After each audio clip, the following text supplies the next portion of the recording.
Hey guys, I got a question here for you. I'm trying to retrofit my FZ-07, put in some new LED turn signals.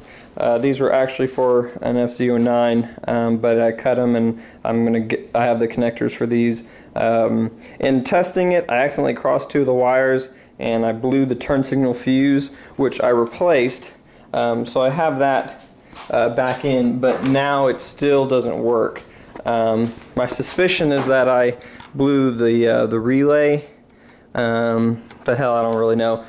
So when I turn it on, the turn signals in the back, they would work, but now they don't do anything.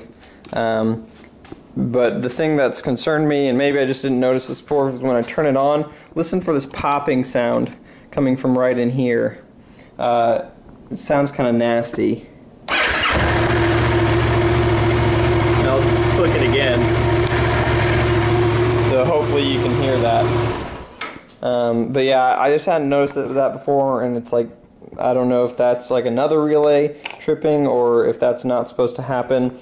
Because yeah, either way, the turn signals don't work now, and I'm afraid I've screwed something up royally. But hopefully not. So yeah, let me know what you think.